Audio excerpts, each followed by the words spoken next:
मनुष्य धनवान कैसे बनता है, घर में धन कैसे आता है। अगर इन 8 बातों का रखोगे ध्यान तो हमेशा रहोगे धनवान।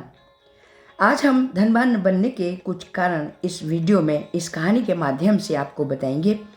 आपसे निवेदन है कि आप पूरा वीडियो ज़रूर देखें, तभी आपकी समझ में अच्छे से आ पाएगा। पसंद आए तो सब्सक्राइब, लाइक ज़रूर करें। एक गांव में एक गरीब पति पत्नी रहते थे। एक बार पति कहीं काम से गया, उसके पीछे 3 महात्मा उसके दरवाजे पर आए और पत्नी से आकर बोले, हमें भोजन करने की इच्छा है, हम भूखे हैं, क्या तुम हमें भोजन कराओगी?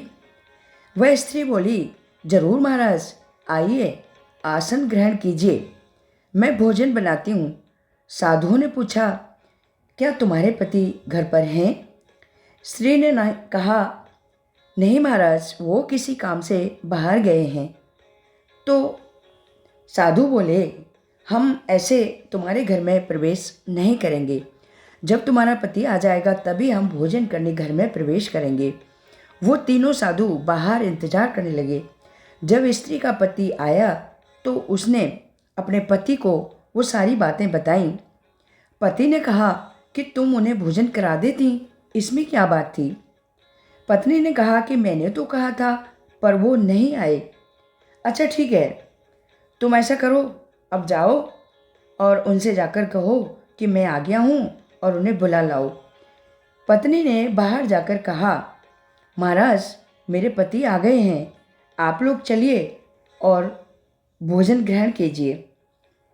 साधुओं ने कहा, हम तीनों का नाम, हमारी एक बात सुनो पहले, हम तीनों का नाम धन, सिद्धि और प्रेम है। तुम दोनों पति पत्नी पहले यह निश्चय करो कि इन तीनों में से तुम्हें पहले कौन बुलाना है। पत्नी ने पति के पास जाकर कहा और उसने वो सारी बातें बताईं। तो पति ने कहा, हम गरीब हैं, धन के अभाव में हम दुखी हैं, तो ऐसा करते हैं कि पहले धन को बुला लेते हैं। जिस तरह सूर्य समस्त प्राणियों को प्रकाशित करता है, उसी तरह लक्ष्मी मनुष्य के सभी गुणों को प्रकाशित करती है। गरीब मनुष्य अगर गुणवान हो तो भी लोग उसे कोई नहीं पूछता। गरीब आदमी अगर उपकार करने आता हो तो भी लोग उसे छोड़कर चले जाते हैं।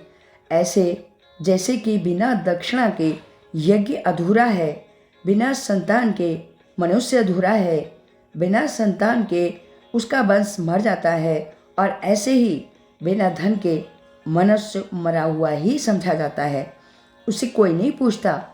धनहीन होने पर सगे रिश्तेदार भी उससे बात करने में कतराते हैं। धनहीन शरीर एक अपवाद होता है। सगे संबंधी उसके साथ अपने संबंधों को छुपाते हैं, उसके मित्र भी शत्रु बन जाते हैं। पति ने धन को बुलाने के लिए पत्नी से कहा। पत्नी बोली, क्यों ना हम सिद्धि को बुला लें, उसके आने से हम जो भी काम करेंगे वो सफल हो जाएगा। फिर धन तो अपने आप आएगा। केवल धन हो और उद्योग ना हो तो धन कितने दिन चल पाएगा? कहते हैं केवल बैठकर खाने से त्रिलोक की संपत्ति भी कुछ ही दिनों में नष्ट हो जाती है। अगर हमारे पास उद्योग होगा और सिद्धि होगी तो हर कार्य सफल होता जाएगा और धन तो आएगा ही। पत्नी की बात सुनकर पति बोला, तुम्हारी बात तो सही है, पर सिद्धि के लिए मेहनत करनी पड़ती है, क्योंकि बिना मेहनत के सफलता नहीं मिलती, इसलिए धन को बुला लाओ। मित्रों, पति पत्नी दोनों में ये बहस होने लगी। पति धन को बुलाने पर अड़ा था और पत्नी सिद्धि को। इसी बात को लेकर दोनों में काफ़ी देर तक बहस होती रही। फिर हार कर उन दोनों ने निश्चय किया कि चलो उन साधुओं से ही पूछ लेते हैं कि धन और सफलता में सबसे पहले कौन आना चाहेगा। उन्होंने साधुओं से जाकर कहा कि हम दोनों निश्चय नहीं कर पा रहे कि आप में से किसको पहले बुलाएं। आप लोग ही निश्चय करें कि धन और सिद्धि में से पहले कौन आना चाहेगा। वे तीनों साधु पति पत्नी की ये बात सुनकर एक दूसरे की तरफ देखने लगे और फिर वहाँ से जाने लगे, वापस जाने लगे। उन तीनों को इस तरह वापस जाता देखकर वह स्त्री पूछने लगी, अरे महाराज, आप इस तरह वापस क्यों जा रहे हो? जरा ठहरिए। साधुओं ने कहा, पुत्री, हम तीनों ऐसे ही हर घर के द्वार पर जाते हैं और हर व्यक्ति लालच बस धन और सिद्धि की चाह रखता है और प्रेम को छोड़ देता है, तो हम वहाँ से लौटकर चले जाते हैं। जो व्यक्ति अपने घर में प्रेम का वास चाहता है, वहाँ हम तीनों ही बारी बारी से उस व्यक्ति के घर में प्रवेश करते हैं। आप दोनों के बीच आपसी प्रेम का अभाव है। तुम्हारा पति धन चाहता है और तुम सफलता। तुम दोनों में ही सद्भाव और समझ नहीं है, आपसी तालमेल और प्रेम भाव नहीं है, तो आपके घर न धन आएगा और न किसी कार्य में सफलता मिलेगी। इसलिए हम यहाँ से निराश होकर लौट रहे हैं। कहते हैं, जहाँ प्रेम होता है वहाँ धन और सफलता अपने आप आ जाते हैं। लालची को तो आप सोने का पहाड़ दे दो, फिर भी उसे कोई खुश नहीं कर सकता। और जिनके अंदर प्रेम होता है, भले ही उन पर धन ना हो, फिर भी वह खुश रहते हैं। और जहाँ प्रेम नहीं, वहाँ धन का क्या काम? क्योंकि प्रेम के बिना धन का कोई मूल्य नहीं रहता। आपने देखा होगा और सुना भी होगा कि बड़े बड़े धनवान, बड़े बड़े अधिकारी, जिनके पास धन की कोई कमी नहीं होती, लेकिन घर में क्लेश और आपसी मेल भाव न रहने की वजह से कोई खुश नहीं रहता। और कभी कभी तो क्लेश से तंग आकर लोग आत्महत्या भी कर लेते हैं। जब मन में घुटन और अशांति होती है तो धन का कोई महत्व नहीं होता, क्योंकि धन कभी प्रेम नहीं दे सकता। इसलिए कहते हैं कि प्रेम के बिना धन मूल्यहीन है।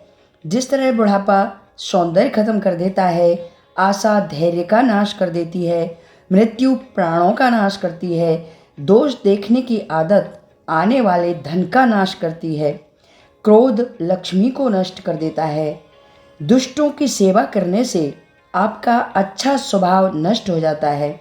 जिस तरह काम लज्जा को खत्म कर देता है, उसी तरह आपस में कलह प्रेम, धन और प्रगति को आने से रोकती है।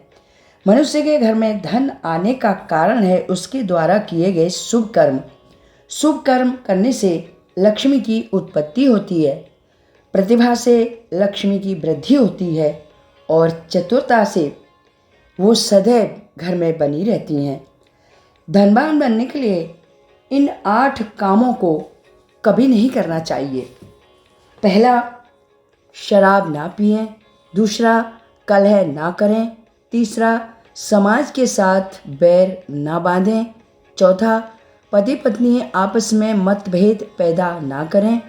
पांचवा, कुटुंब वालों में भेद बुद्धि उत्पन्न ना करें। छठा, राजा के साथ द्वेष ना करें। सातवां, स्त्री और पुरुषों में विवाद नहीं होना चाहिए। आठवां, बुरे रास्ते जो अधर्म से युक्त हों उनका त्याग कर देना चाहिए। अधर्म से युक्त रास्ते पर कभी नहीं चलना चाहिए। अगर इन 8 कामों का त्याग करते हुए मनुष्य कार्य करे तो निश्चित रूप से वह धनवान बन जाएगा। उसे धनवान बनने से कोई नहीं रोक सकता। प्रिय मित्रों, आप सबको वीडियो कैसा लगा? अच्छा लगा हो तो कमेंट सब्सक्राइब जरूर करें। वीडियो सुनने के लिए आप सबका बहुत बहुत धन्यवाद। जय श्री कृष्ण।